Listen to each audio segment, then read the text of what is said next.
So if you found this video, guys, what I'm about to tell you in this video is what banks don't want you to know, what YouTubers don't talk about, and what the 3% actually understand when it comes to banks and money. To a bank, you're just another number, and we all understand that because in reality, business is business. And banks are very tricky because their incentives are to make more money. Now, my whole goal with this video is very simple. I want you to know how they make money, how things work in their benefit. This way you know exactly what to do for yourself and how to help yourself, okay? I don't want you to be like my mom that has had the same bank since forever, although the terms basically suck and are not in her favor, but are in the favor of her bank. But because she gets a very, hey, you're important. Oh my gosh, we love you so much. Thanks for being a customer. She feels important and she thinks it's solid. But don't worry, in a few more days, I will convince her to change banks, okay? However, guys, as always, guys, like this video, subscribe to the channel, and hit the bell to get notified because I have more of these videos coming soon. Now, the very first thing is, guys, when it comes to building credit and to actually do it the right way, everyone's lying. The banks are lying, the people are lying, the stores are lying, everyone's lying. Let me explain here. You go to a bank, they tell you the best way to build credit is you grab this credit card, you use it to buy all your stuff, you get points, you pay it back, you're done, boom, bop, you get credit. If you go to a store, they tell you, hey, just buy this expensive thing, you pay it off over time, boom, bop, bop, you got credit. You go to a person and say, just get a few credit cards and boom, you build credit. In reality, it's not true. It's fake news. Everyone's trying to benefit in some way except your friend that just doesn't understand what's actually going on and is being manipulated by the media. But overall, let me explain one thing. My first experience with building credit was I fell for the old trick because I kind of wanted to. I bought myself a MacBook I couldn't afford. I put it on this credit card and they gave me 18 months to pay it off basically interest free. I thought they were doing me a favor because by me buying this computer, I also got a lot of points that converted into money. But I didn't understand this whole business. In reality, it's called synergy. Let me explain synergy in a very simple way. Synergy basically means 1 plus 1 can equal 2, 3, 4, 5. It doesn't just equal 2, okay? Because basically, when one company works with another company, a bank works with a store, guess what? They create synergy. They can work together to make a bunch of money. The bank gets a lot of customers that borrow money, pay interest, and these people, the stores, they get their inventory basically sold, which basically helps them. That's why the incentives are so messed up, and that's why every time you go to a store, they ask you, hey, you can get 10% off if you get this credit card. Why do you think that is? Why would they basically give you 10% off just like that? Because in reality, they know they're gonna get more money on the back end. And that's how that works, okay? So what is the best way to build credit? Well, I'll tell you what's not the best way to build credit because in reality, there are two big factors that no one talks about when it comes to building credit. And it's basically, one, the amount of money you owe. Think about it. If your friend comes to you and he tells you, I wanna borrow $10 and you know he owes Matthew like $10 ready, you're like, no, I'm not gonna lend you money. But if he comes to you and tells you, hey, I wanna borrow $10 and he doesn't owe anybody, he has a good track record, well, you're more likely to basically lend them money. Same thing with these banks. The minute you basically go ahead and get a credit card for one of these stores and you buy this big product and you basically max with the credit card, that automatically hurts your credit because you're maxing it out. You want to keep that below 10% as a rule. If they give you a credit limit of $1,000, don't spend more than $100. That's the idea. The second thing is your payment history is so important. Now you might think, for example, when they give you this whole 18 months to buy whatever you want to buy interest free, you go crazy. You buy everything. And guess what? Before you know it, the 18 months are over and now you got to pay the principal plus the interest, and if you miss a payment, that will stay in your credit report for 7 years. So this is not the best strategy. So what is the best strategy that makes the banks very little money to no money, and that also makes the stores no money whatsoever? The answer is simple. You use the one bill method. Let me explain.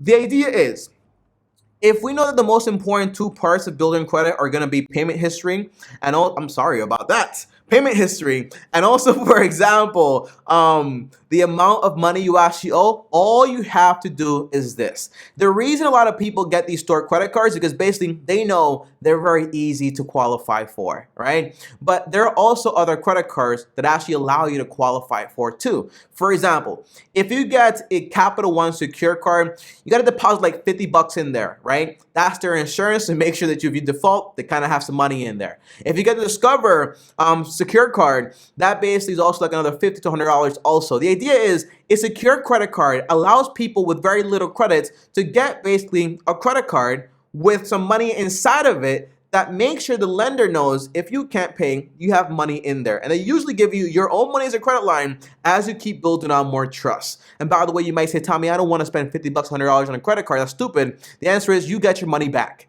And it's better than spending, for example, $1,000 at a store at Jesse's Penny, or for example, Macy's, or some stupid stuff out there, or Best Buy, to basically buy something you totally do not need, all right? So once you get this credit card, whether it's a Capital One or Discover one, simple, you put one recurring bill on each of them. Spotify, iTunes, Netflix, Amazon Prime, which by the way, I canceled. Too expensive, makes no sense. You put one of those bills in there and you have it auto pay in full every single month.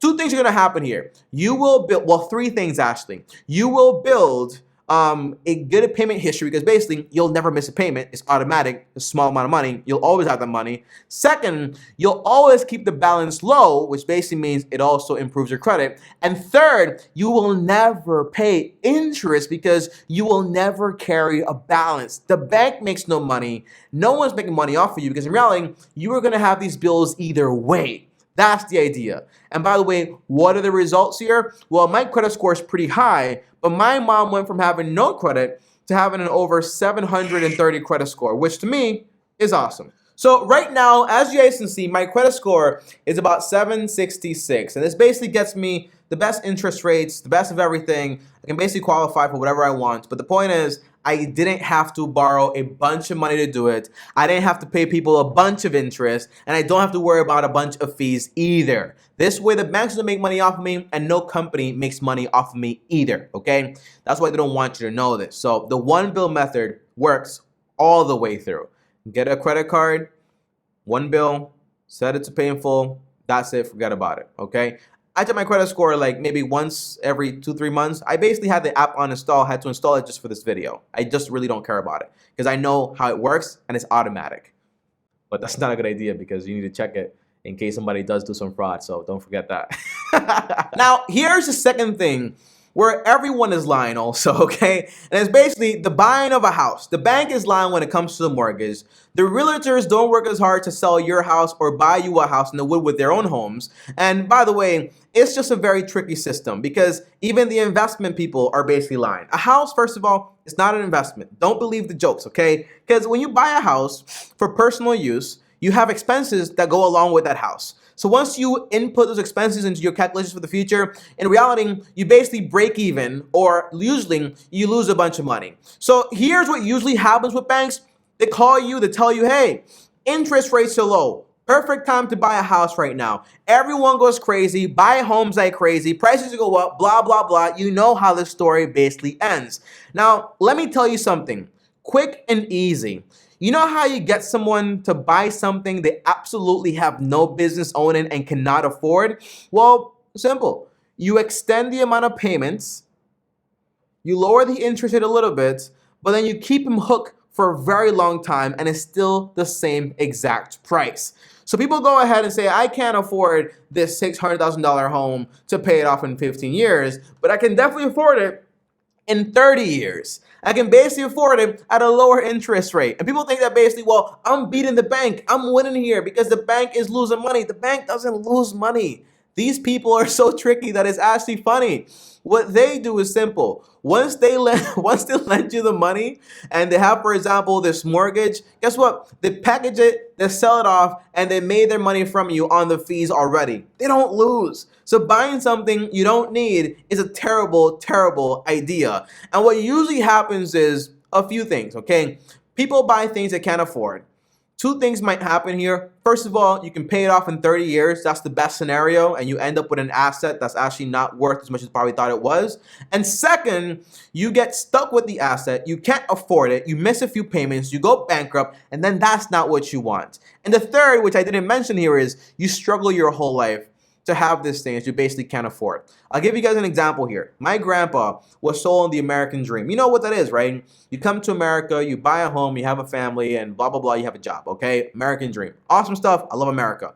But overall, the American dream doesn't say you buy a home you can't afford, because the home he basically bought, he squeezed everything out to possibly be able to buy it. So for the past 13, 15, 30 years, whatever it is, he's been paying it. But if something were to happen with his income, he'll be very scared. When he had to remodel, for example, the roof, and this happened and that happened, you kind of see that, yes, although the real estate market went up, when you adjust for everything he basically spent, the answer is he's basically breaking even. Nothing's actually happening there. So why do you buy a house for, Tommy? Security. It lowers your cost of living. That's what a personal home is actually for, but it's not really for an investment. So what's the best way to buy a home? The answer is simple. What the banks don't want you to do is this. It's called the 33% rule. The 30% rule basically works like this. You buy a home that's no more than a third of your monthly income on a 15-year mortgage, and you put down a minimum of 10 to 20%.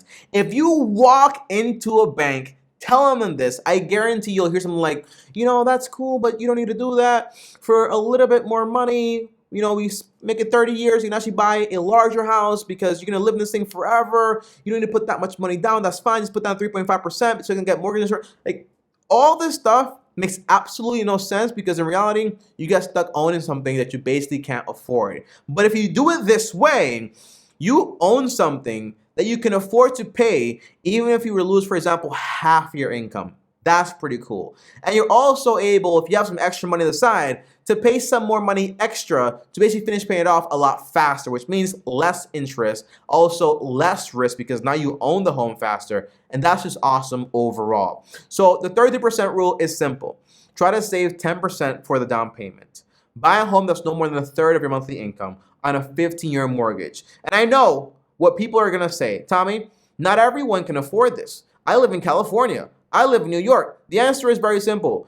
If you can't afford something where you live, you probably need to rent for longer, save for longer, don't buy anything. Or, for example, consider the final option, which is basically you move, or you basically commute a little bit more to work. That's the idea. But it doesn't justify buying something you can't afford because, hey, it's just what it is right now in the market. No, that's terrible, and you'll get stuck with something that's basically a terrible, terrible investment overall. Now, the final thing the banks don't want you to know is basically, if they pay you 0% in a savings accounts, then why are you basically saving money anyways? And you might say, Tommy, well, it's not 0%. It's usually like 2%, 4%. I've seen 6% before. It's some good money sometimes, Tommy. The answer is, whenever banks raise their interest rates, it's because the Fed raises interest rates. Whenever the Fed raises interest rates, it's usually because we have an inflation problem. So whenever you're basically getting some extra money, it's because your money is being eaten up by inflation. So in reality, you're not really making any money whatsoever. So it's like this whole lie, okay? It makes absolutely no sense. But overall, the idea is, and people get manipulated by saying, I'm going to go from this bank to this bank to that bank to this bank to this bank because this one has interest rates and this one's... No, it's just they're trying to incentivize you to switch banks to sell you on other products like mortgages and loans and credit cards, okay? That's how they make money, and they're willing to pay some money on you so you can actually transfer over there. Don't forget, you're a customer, but they also have a number on you. You're worth what is called an acquisition cost. To acquire a customer usually costs the bank like $250, so that maybe $500 sometimes. So they're willing to pay some extra money up front to have you and charge you on a bunch of other things. So understand, there's a value in you. So when you sign up, it might seem like everything's free, but no, they have ways to squeeze the money out of you, okay? So what's the point of a savings account? Very simple. You're buying security. Well, not really buying it. You're, security though. But the idea is security in the sense that if you have an emergency account, you don't want to keep it under your bed. Bad idea. Put it in the bank. If you have money you're going to be using in the next 5 years, for example, for an expense like your down payment or your savings or something, put it in the bank. It's fine, okay? That way that money is secured and saved. But if you have money for investing, invest it.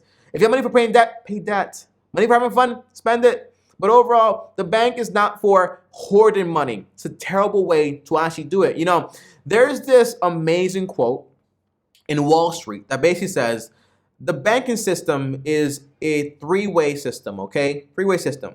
They lend money at 3%. They borrow money from you at 3%.